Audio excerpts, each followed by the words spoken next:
Hello, everyone. Welcome to Chemistry with Professor John. Okay, this is Organic Chemistry 1. That's Chem 281. All right. This is, we're looking at alkyl halide and substitution reactions. Okay, chapter 6. All right, we're going to be talking about different type of halides, primary, secondary, tertiary, and then we'll look at the substitution reaction, meaning we'll substitute the halogens with what we call nucleophile. Okay, so here's are the different type of alkyl halide. The primary one, for example, you got CH3, CH2, Br. The primary one, we call it primary because the Br is connected to the carbon that's bond to another carbon. If you got a halogen that connect to the carbon that has bonded to two other carbons, we call that a secondary. And then you notice the halogens bonded to the carbon that has bonded to three other carbon, we call that a tertiary. So you notice that this one become bulky, right? Well, carbon halogen bond is polar, with halogen is partially negative and carbon is partially positive. Now the electronegativity, if you remember, fluorine is 4.0, chlorine is 3.0, Br is about 2.8, and iodide is about 2.5. Okay, maybe I'm off a little bit there, but you get the idea that fluorine is the most negative one. Okay, now how do we make halides, right? You take an alkane and you hit it with halogens under light or heat, you get the substituted alkanes. Okay. If you got a alkene, then it's gonna go after the hydrogens next to the double bond, because that's the allylic positions that can do resonances. Okay.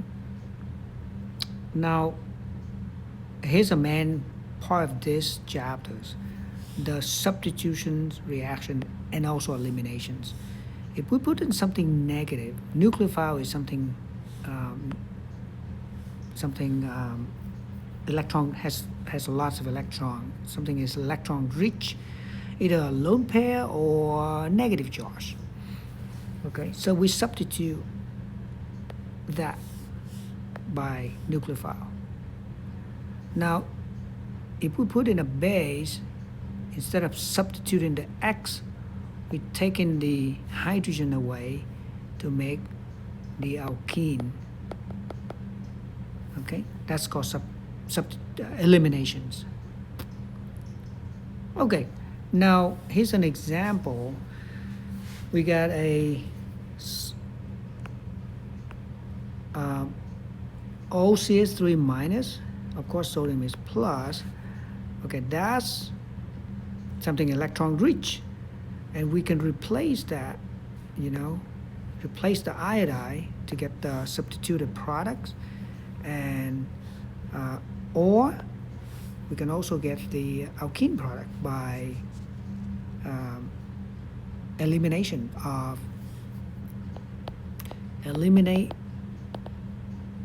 iodide and hydrogens. That's why you get those. Okay. All right. Now let's look at the first one. It's bimolecular nucleophilic substitution, known as SN2. S stands for substitutions, and nucleophilic, 2 mean two-step at the same time, bimolecular. So notice here you got two steps happen at the same time. The nucleophile comes in, and the iodide take off at the same time, or one right after the other one. Okay, so you got the bond that partially formed and the bond that's partially broken. It's going to happen simultaneously. Now notice that the iodide is on the right side, right? And OH coming from the left side. Okay, so that's important because OH end up on the left side, and that changes the 3D structure of the molecules. We're talking about right-handed or left-handed molecules or stereoisomers. If you start out with a molecule that's right-handed, say R, you end up with a molecule that's left-handed, say S, right? The rate of reaction depends on both the substrate, which is the halide, and the nucleophile. Okay, so it's a second order.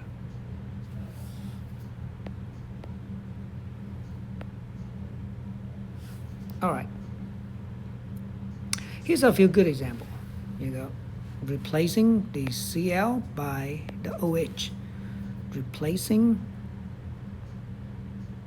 the iodide, okay, by the phenoxide, replacing, right?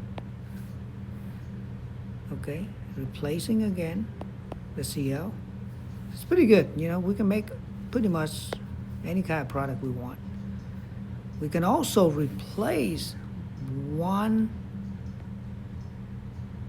halogens by another halogens. All right?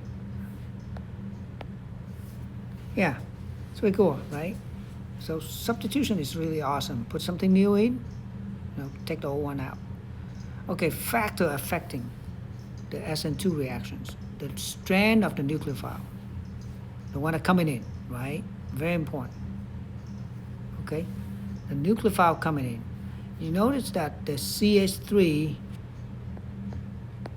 O minus is stronger than CH3OH. Of course, if something negative is stronger than something neutral. It's just like OH minus is stronger than water, right?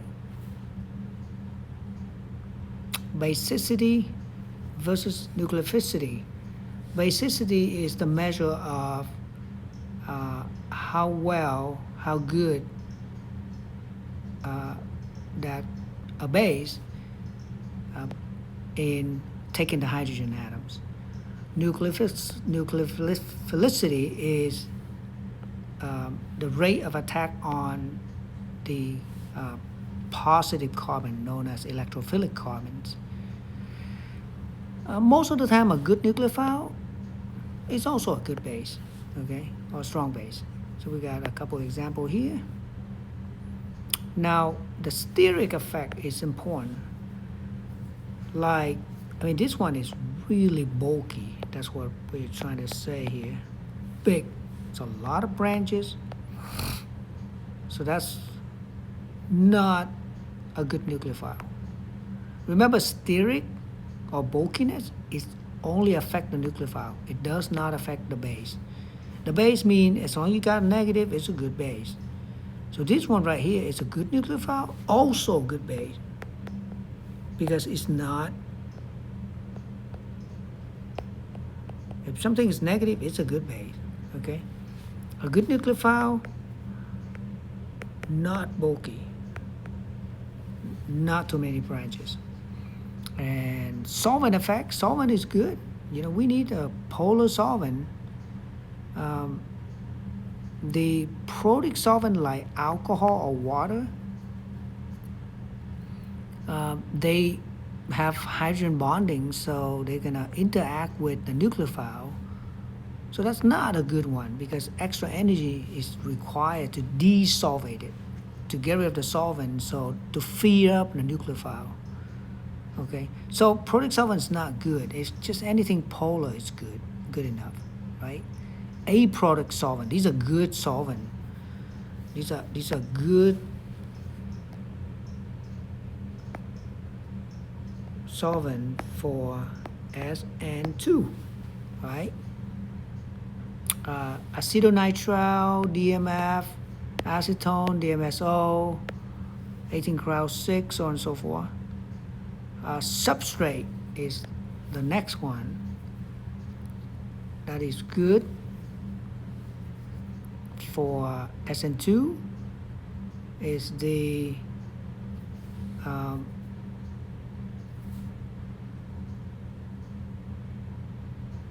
bond must be polar, obviously, for the halogen or the leaving group to take off, a good leaving group, right? And then when you got the less degree means less branches is better, always. If you run into neopento, that's a lot of branches. That's high degree. It's not gonna be, that's not enough space. That's bulky. It's not good for SN2. In terms of stereochemistry, hopefully you remember stereochemistry. And I mentioned earlier, the leaving group is on the right side and the incoming group is on the left side. So when you end up with that, it's on the left. So you invert you invert the configurations. But in this case, it doesn't matter because this carbon is not chiral anyways. That's called Walton inversion of configurations. So you start out with the S, with the Br on the right side, you replace it with the OH on the left side, and that turns out to be the opposite, okay, which is the R, okay, if you remember how to assign this. If you start out with a cis, of course, when you come in from the top, then you end up with a trans. You guys see it? Pretty cool, right? So it's always opposite. You start out with cis, you end up with trans. Okay, so that's substitution reaction, SN1 and SN2. We got some additional problem for practice. Well, let's take a look at one, SN2. That's a tertiary, that's a secondary, right? And that's a tertiary. That's not good. That's a primary. That carbon right there has only bonded to one carbon. So this is the best for SN2 because primary, not bulky. You guys see it? Okay. Give it a try for some other practice one, and we'll do some practice together. Thank you, everyone. I'll see you in the next video.